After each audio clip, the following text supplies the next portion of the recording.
This is the Greg Bedard Patriots Podcast with Nick Cattles. You are listening to the Greg Bedard Patriots Podcast with Nick Cattles, part of the CLNS Media Network, and this episode is brought to you by Prize Picks, the largest daily fantasy sports platform in North America. Download the Prize Picks app today. Use code CLNS and get $50 instantly when you play $5. Greg, let's start with Mike Vrabel. Of course, today was the first day of mandatory minicamp, and Vrabel met with the media before the practice. What were your bigger takeaways or biggest takeaways from what Vrabel had to say to you guys?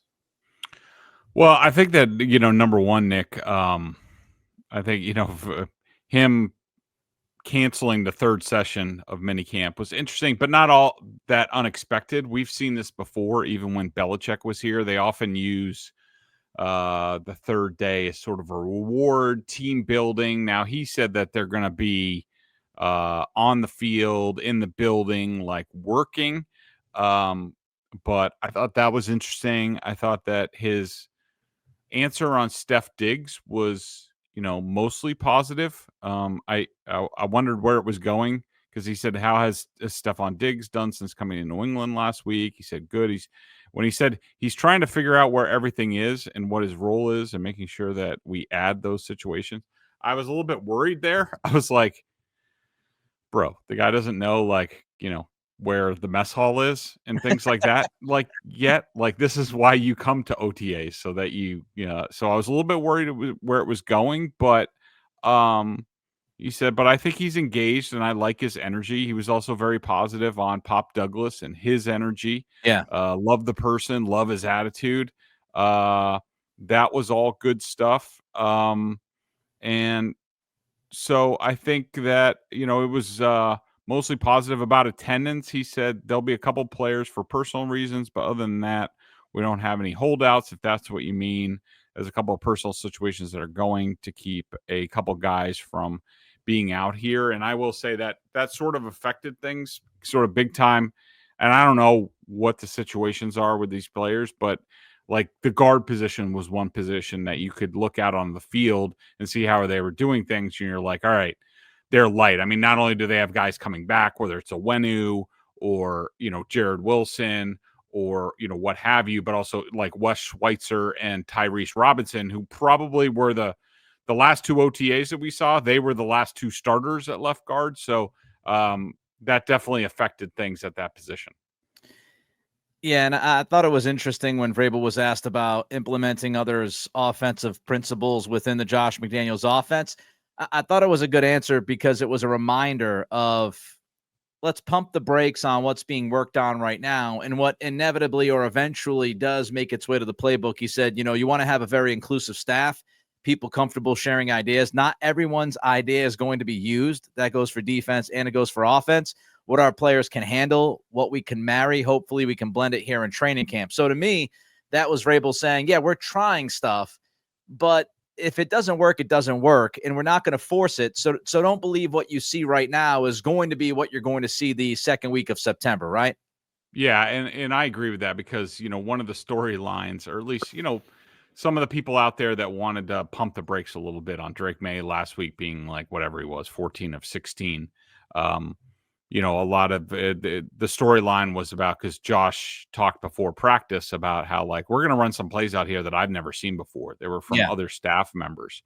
And a lot of people took that, or at least some people took that as, look, they simplified things. And all of a sudden, some of the stuff that maybe he worked on out of the West Coast offense with Alex Van Pelt, and like, look, all of a sudden he's more comfortable, just for people out there from my vantage point. And again, these things are happening in real time. I don't have rewind. Like, I'm just watching these things happen.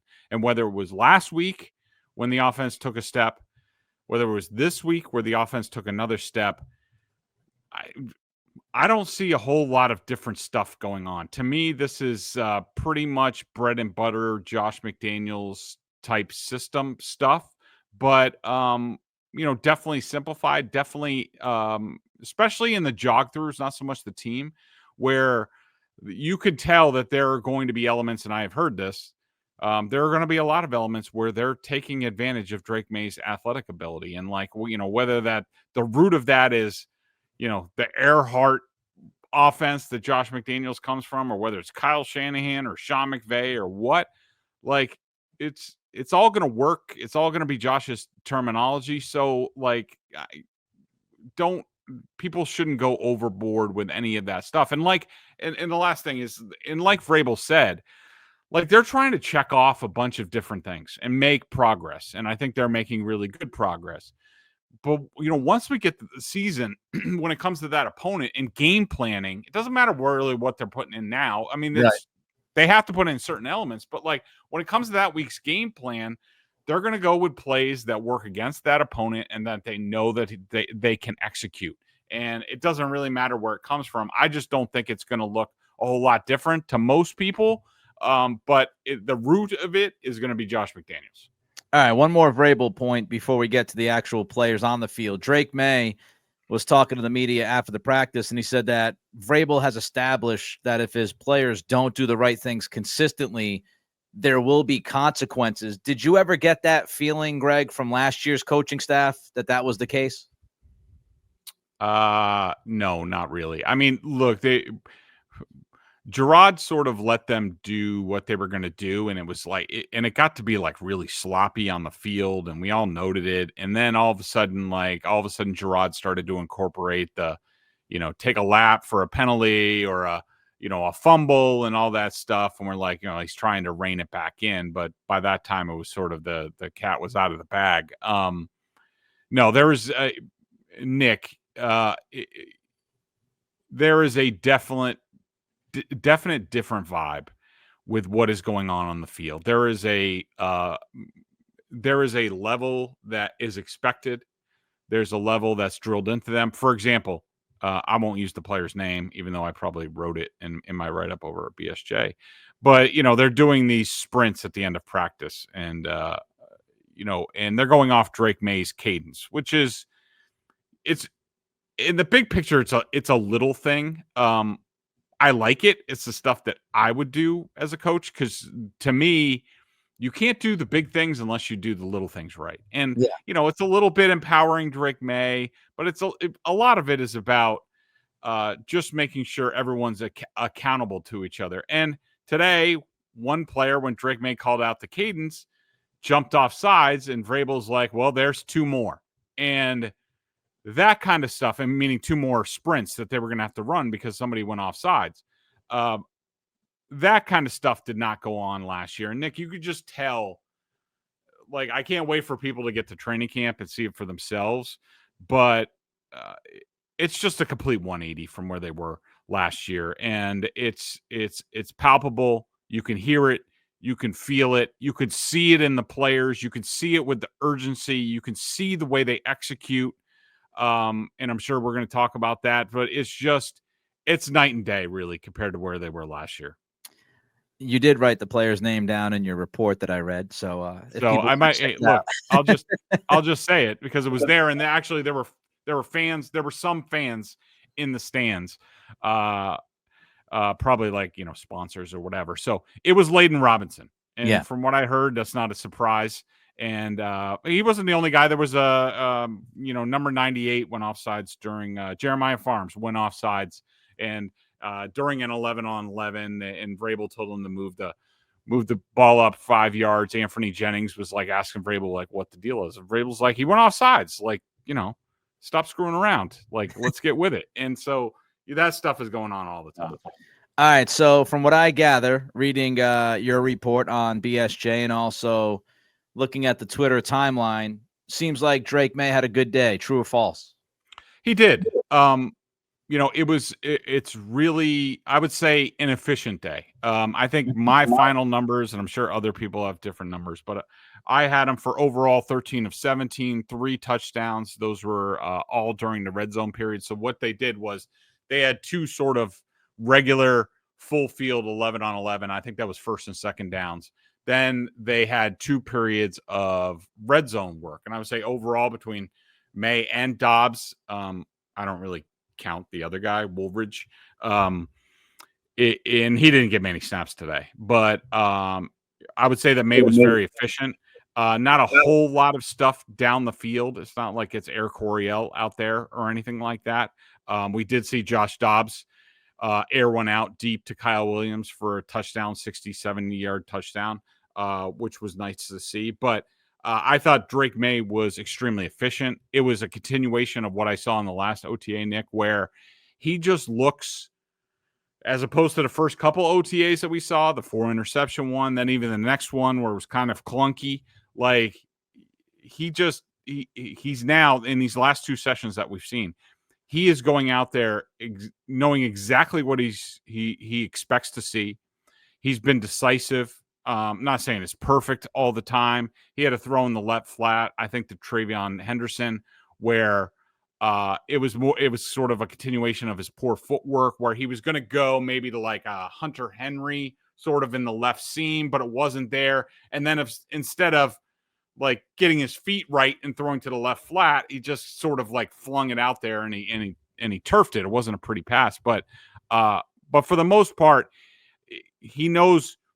He seems very much in control at the line of scrimmage with what Josh is putting on his plate, making adjustments, calling out the mic, seeing the defense, knowing where his outlets are going to be, and being very decisive. And to the point, it's just like we talked about last OTA, Nick, where I'm no longer like noticing the hitch. I'm sure it's there, but the way it's coming out, and that's when I can tell Drake feels good and he's being decisive, because I don't notice it anymore. And that's what we continue to see from him. So comfort level, execution. I want to ask you expectations, at this time of year. We're talking June 9th, so he's still got a long way to go. But if you were to try to envision your expectations, Greg, post first mandatory minicamp practice for this team, would you say that Drake has fallen short of expectations? Do you think he's met those expectations, or do you think he's a little bit ahead so far?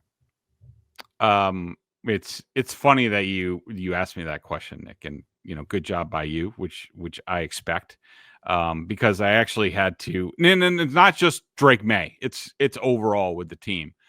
Like I kind of had to tell myself, like, all right, relax. And I was like, do I write this for tomorrow or what? But I was like, let me give it the second day of minicamp and then we'll see how I feel.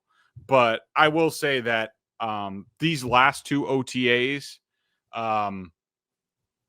I've left very excited about the team. And I would say that where they are right now overall is exceeding my expectations. I think that Drake Maye, where he was from the 4 interception camp, where I'm just like, oof, this is going to be rougher than I thought, to now, I think he is now exceeding expectations. And that's just over, a matter of a couple weeks. And so Nick knows me. He makes fun of me for it, and it's valid. I am not one to be prone to be excited about much when it comes to the Patriots, and I'm always the slow your roll type of guy, the wet blanket of reason. But I'm pretty excited about where this team is right now, and it's mostly because of the offense. Like I expect the defense to be pretty good, but and look, it's not entirely fair because the defense, like I watched Keon White against Will Campbell a few times today, and Keon White is taking like 3 or 4 steps and then he's sort of shutting it down. Yeah. That ain't going to happen when we get to training camp. It ain't going to happen when we get to the games. So there's a little bit of an advantage for the offense, which they couldn't take advantage of. Now they are. And I would say if you're just watching the last 2 practices, you would be like, wow, this offense is really good. And I'm not sure about the defense, but I am not ready to say that even close. I'll just leave it as I'm excited as we have one more practice before we get back for training camp. I am excited about where the Patriots are, and I would say that they're a little bit ahead of schedule than where I thought they would be. You just mentioned Campbell. Is he improving from what you see? Yeah. Now I will say I haven't watched him a ton, and because I get caught up a little bit in the Drake Maye. I need to know how many times he's putting it on the ground or the ball's on the ground in general for the passing offense, which is sort of the barometer for me for, how is the offense doing in these types of camp? Is how often is the ball on the ground? Like, I remember there were times the Matt Patricia year was a disaster. The Bill O'Brien year wasn't much better. Last year wasn't great either. So I'm trying to keep track of that. But I will say I probably watched Will Campbell closely on about 5 or 6 snaps today, and I thought he was doing a really good job. And he wasn't getting a ton of help. He was going up against Keon White most of the time when I saw him, and I thought he was the base thing that I can say is his technique was good. He was in the right place. He wasn't reaching. He was getting his feet under him. And for a rookie at this point in time, that's pretty good. All right, we'll have more. But first, Greg wants to tell you about Prize Picks. Prize Picks is the best place to turn your sports knowledge into cash. With millions of members, Prize Picks has made daily fantasy sports accessible to all. You just pick more or less, at least 2 players for a shot to win up to 2,000 times your cash. Run your game all season long on Prize Picks. Cash in on the basketball playoffs with Prize Picks. Don't miss your last chance to add your favorite players from the court to your Prize Picks lineup, whether it's points, rebounds, assists. Take your pick of more or less for your shot to win up to 2,000 times your cash. On Prize Picks, you can mix and match player projections from different sports. Combine your favorite basketball players with players from baseball, hockey, esports, and much more. Don't miss your chance to add your favorite players on the ice in your Prize Picks lineups, whether it's goals, points, or hits, or probably penalties with Brad Marchand. If you're backing Brad Marchand on Prize Picks to this point, you'd probably be making a lot of money because the dude is balling out and might be a Conn Smythe winner. Think Connor McDavid will get more than 1 goal. Will Brad Marchand get more than 2 penalty minutes? Cook up your hot takes with friends and win real money this hockey season when you and your crew run your game on Prize Picks. Download the app today and use code CLNS to get $50 instantly after you play your first $5 lineup. Again, that's code CLNS to get $50 instantly after you play your first $5 lineup. Prize Picks, run your game. Listeners, we ask you that you subscribe to the podcast, like and leave a review. And for those watching the show on CLNS, go ahead and hit that like button. Subscribe to the Patriots Press Pass YouTube channel where you can find our show and a lot of other great Patriots content. Also, please make sure to turn on your notifications so you know the instant a new video drops. And I remind all of you that you can check out Greg's awesome work along with Mike Giardi, who does great work as well at BSJ for $50 for the year. I want to ask you about Kyle Williams, Greg. I don't know how much you've been focused on him.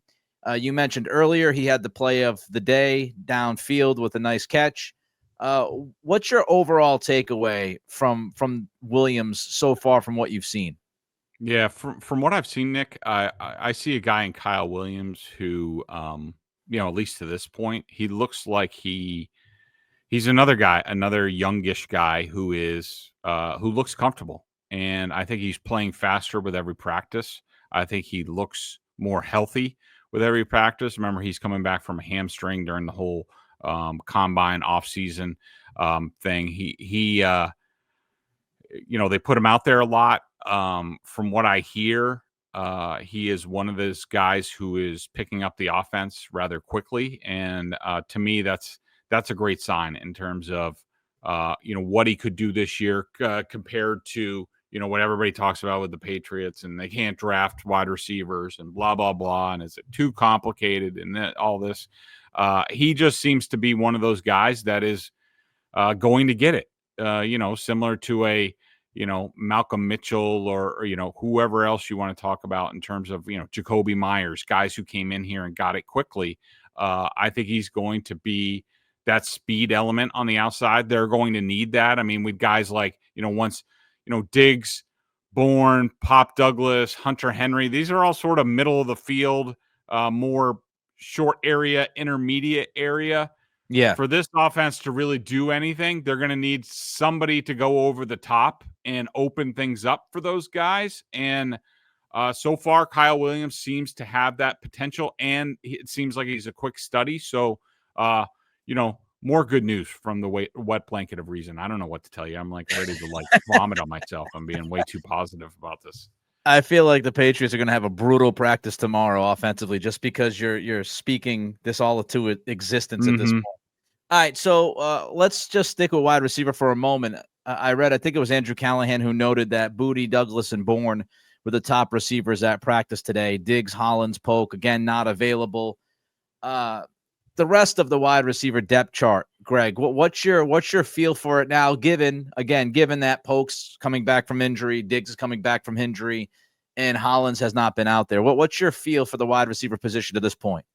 Yeah, I think it's more of the same. I mean, I will say that I thought Jalen Polk in individual drills, looked a little bit better. And one thing I wanted to bring up, Nick, where and Vrabel sort of teased this in his press conference, and wasn't unique to this practice, but he basically alluded to, we're going to do stuff in individual drills that's going to transfer and be applicable to the team situations. And that's pretty much what they do in these practices. Like, they'll go to these jog throughs in their individual stuff, and they'll work on techniques that they're going to work on in the team situation. And really what you want to see as a coach is you want to see if they're learning, if they're taking the corrections if needed and applying them. And one thing that the receivers worked on in individual was I don't even know. It was sort of like the route was like a drag from the outside. First they worked on the right,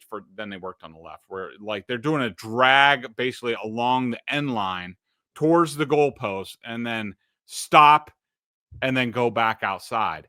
And they worked on this, and wouldn't you know it, in the team situation, they ran that exact route with Kendrick Bourne. And even before he stopped, you could hear people, it was probably Josh McDaniels, because he kind of likes to talk some trash sometimes.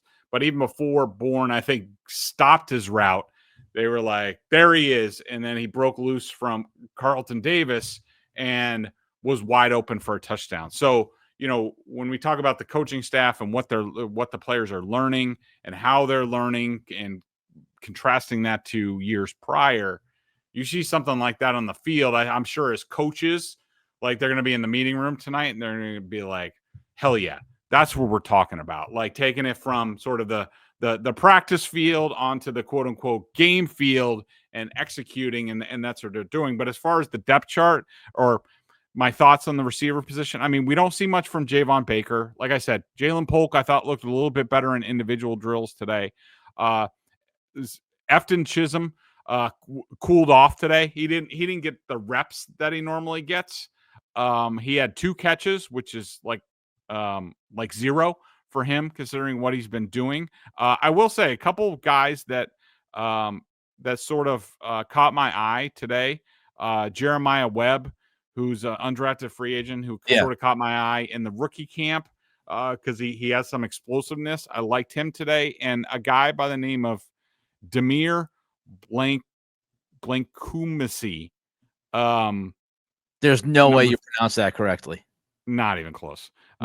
He had a really nice rep today. And like I wrote on my notes, I was like, there's a little juice there with that kid. So it's I would say from 1 to 12, whatever they have, it's a very competitive room. Yeah, I think you're talking about Demir Blankumsey, correct? There you go. There we go. So I was thinking about this as you were going through how, the drill translated to the actual rep on the field. You and I talked about this a lot, Greg, during the offseason, about how Vrabel brought in this staff, and there were so many overqualified guys like Downing, former OC, wide receivers coach, Thomas Brown, his background, what he's doing. And in a perfect world, you would hope that the overqualified coaches could do a really good job digging down on the details of, the positions that they're coaching and what they're responsible for. And just listening to you today, and again, it's June 9th, all of this can go off a cliff and we could be talking about Shitsville in a month from now. Mm-hmm. But right now, it sounds like that's happening, correct? Like, it sounds like watching this product on the field, you get the feel that they've got a good coaching staff and they've got some guys on that offensive staff that are certainly overqualified. Yeah, I did note, because we talked about it a couple pods ago, and I wasn't coming from a position of strength, but I was paying a little bit more attention to like a Thomas Brown and an Ashton Grant today, sort of the things they're doing. And, Thomas Brown pretty much, keeps with the tight ends during practice. But I mean, when you look at least through my eyes, when I'm seeing what's going on the field and the level of execution, and, you're not getting the motions are right. You're not getting the one player's like, dude, you're lined up in the wrong place. Like you don't see any of that stuff. And so like, I see a high level execution from, the tight ends, and that's Thomas Brown. The offensive line with Doug Marrone and Jason Hotalling and Robert Kugler. Like, so far, so good. It wasn't perfect today. Drake Maye's first snap, I had it as a sack because Keon White came on a stunt. I assume it's Garrett Bradbury and Cole Strange. Somebody screwed up and gave up a sack. So it's not, perfect, but the wide receivers seem to be making progress. That's Todd Downing. The running backs look good in just about everything that they do, and that's all of them. Stevenson and Henderson and Antonio Gibson and the younger guys we saw a little bit more today. Like and of course this you have Travion Henderson and you have Travion Williams, number 49 in the backfield. He had a couple nice plays today. That's Tony Dews. The quarterbacks were efficient. That's Ashton Grant and Josh McDaniels. And so like that's what I'm seeing. Is that reality? I don't know. But what I'm seeing is this coaching staff freaking knows what they're doing and they're getting through to the players, and you're seeing improvement from day to day. All right, so you brought this up a little bit earlier. Just want to ask you, Schweitzer was not out there. Tyrese Robinson was not out there. Mike Owenu was limited. That meant a lot of Cole Strange, a lot of City So. Did they do okay? Hard to tell. Seems like all right. I would say that I liked from what I saw, and again, I can't watch everything, so I'm not watching every player and every snap. I liked So a little bit more than Cole Strange today, probably from the first snap of the day. But I thought that overall it was good. I will say one interesting thing, and probably a byproduct, that they didn't have Owenu, Wilson, Schweitzer, Tyrese Robinson. So they're basically down like 4 guards. Yeah. And so for the first time, we saw Caden Wallace inside at guard today, which was interesting to see. And, that was my guess is that was temporary, but certainly interesting to note that I was like, wait, what the hell is number 70 doing at guard? But there he was. All right, let's talk defense now. We spent a lot of time on offense. Just some quick things on defense. Carlton Davis was back today. How do you look? I know you said he gave up a touchdown against Bourne or whatever. How do you look otherwise? I thought he was all right. He did, he did have a pass breakup. I think it was him who went through the back of Hunter Henry. Henry was sort of posted up in the red zone on like a little hitch, and he sort of came around him and batted the ball away. That was good. I think Hunter Henry was more disappointed in himself that he didn't do a better job posting up a defensive back like that. But that's why you get Carlton Davis, because he's a little bit longer. He's got long arms. He can make those types of plays. Yeah. I thought that Marcus Jones got away with a hold on Pop Douglas, or else Drake Maye would have had another completion to his name. I thought Carlton Davis was okay today. There were a lot of plays being made on his side of the field. Of course, he hasn't been here a whole lot. Have you heard about that on the radio stations? People complaining, wonder if he's going to get cut. No, of course you haven't. But he's been here less than Diggs, I think. And you could see today that he's a little bit rusty, but again, he's a veteran. He's been in multiple schemes. He knows what he's doing. With him, the whole thing is he going to be healthy? How long is he going to be healthy for? Yeah. I don't worry about him. There's a reason why it's voluntary. And the older these guys get, the longer they've been in the league, the more they've gotten paid, the less they show up. And that's their prerogative. And you can't say squat about it because that's just the rules. I want to ask you about Isaiah Bolden. Yep. Couple things. Obviously, you've got Gonzalez, you've got Davis. We know that, but there's a little bit of a battle here. Nickelback, third outside corner, just kind of the depth chart and how it's going to work out. We know Alex Austin has been brought up. He's made a couple plays here and there. Marcellus Dial has been out there. But Bolden today, want to ask you about him because he had a pick in the red zone offense against, I believe it was Dobbs. How'd he look overall, and does he have a shot to be maybe the third cornerback or nickel guy on this team? I think he does, even though he's like super long, and you wouldn't think that he would be that type of guy. But maybe it's a situation where, because I know Davis has done this in the past, and Gonzalez can play anywhere. Maybe it's a situation where if Bolden wins the job, he's the outside guy, and they kick somebody inside and sort of take away that safety blanket for the quarterback. But I think he's done a nice job. He had a pass breakup, the interception. Dobbs, I think, wanted to throw a little bit deeper, but didn't, and was sort of flat-footed and threw it out into the right flat, and Bolden just jumped it. I mean, it was telegraphed all day long. He jumped in front of it. Would have been a pick six in the game. What was interesting is that Drake Maye, along with others, I even saw, I think it was Javon Baker, which somewhat surprised me. But there was a smattering of sort of bench guys who were watching the play on offense who ran after Isaiah Bolden down the sideline, and Drake Maye sort of led the way on that. So that was good to see. But I think he's doing a good job. We did not see Marte Mapu must be hurt again, because I didn't see him on the field. I saw him listening to his helmet at one point. I was like, well, where's 15? And I finally saw him, and he's on the sideline. So they're not even in pads yet, Nick, and he's already sidelined. But yeah, I think Bolden's doing a good job. I think they're going to be looking at a lot of guys, including even a guy like Craig Woodson. Where does he fit on third downs? Because right now they've been rolling a lot with Jalen Hawkins and Jabril Peppers at safety, but Woodson got some looks today in certain packages. He's done that before in the past as far as playing that quote unquote star position. So I think that Marcellus Dial has been mentioned, but you brought up Bolden. I forget who it was. Was it Vrabel or was it Elliott Wolf who, when asked about slot cornerback, brought up Isaiah Bolden? And I was like, wait, what? Isaiah Bolden? But so they must like him. I was going to ask you about the safety position, but you just kind of hit it a little bit there with Woodson getting in on some of the packages and Hawkins Peppers playing a lot. I just did a podcast today with Everything Pats, and I've got some high expectations for Peppers given this defense and, what Vrabel has said about him so far. Feels like Vrabel's a fan. What's up with Duggar? What's going on?